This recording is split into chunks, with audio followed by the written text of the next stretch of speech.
Ho an'ny taranja rugby ihany koa izay mandray anjara amin'ny lalaon'ny nosy ny rugby asety io dia efa azo antoka rehefa eo am-pelatanana ny medaly volamena na ny mpilalao na ny fédération na ny mpanazatra dia efa samy manome izay toky izay fa dia ho eo am-pelatanan'i Madagasikara ny medaly volamena amin'ity taranja ity.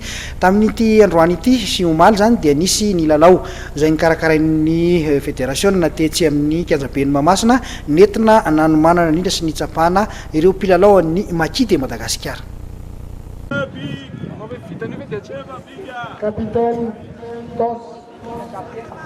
Vonina tanteraka ny makis de Madagasikara hiatrika ny lalaon'ny nosy eo amin'ny taranja bola lavalava lalaovin'olona 7. Androany niatrika lalao fitsapana tetsy Mahamasina izy ireo. Nandray anjara tamin'ity lalao ity ihany koa ny ekipa anglisy Royal Force avy any Angleterre izay iraraka teo amin'ny manasa-dalana izy ireo.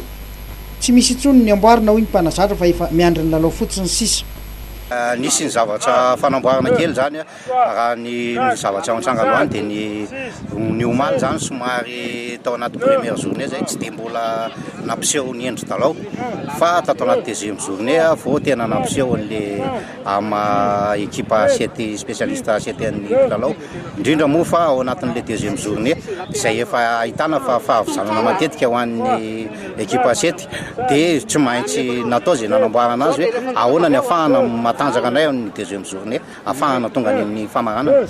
Manao ahoana ary ny any amin'ny lalaon'ny nosy ny mety antoka omenareo mpanazatra amin'ny medaly volamena?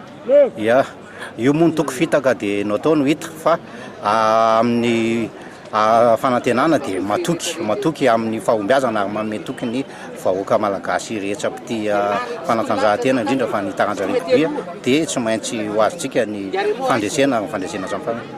Ho an'ny mpilalao ihany koa dia efa lely izy ireo no nanomana koa tsisy mahina efa eo am-pelatanantsika ny medaly volamena orija. Ny lalao androany aloha sambany taminay vao nisy an'izao match zao hatramin'izay nidy vera roa volana zay dia mbola hita kely any zao vao nitsapateray.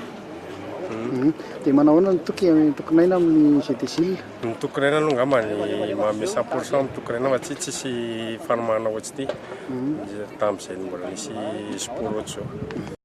Raha tsy misy ny fiovana dia ny 7 sy 4 joay no hiakatra kianja ny lalao rugby amin'ny lalaon'ny nosy izay atao a Maurice.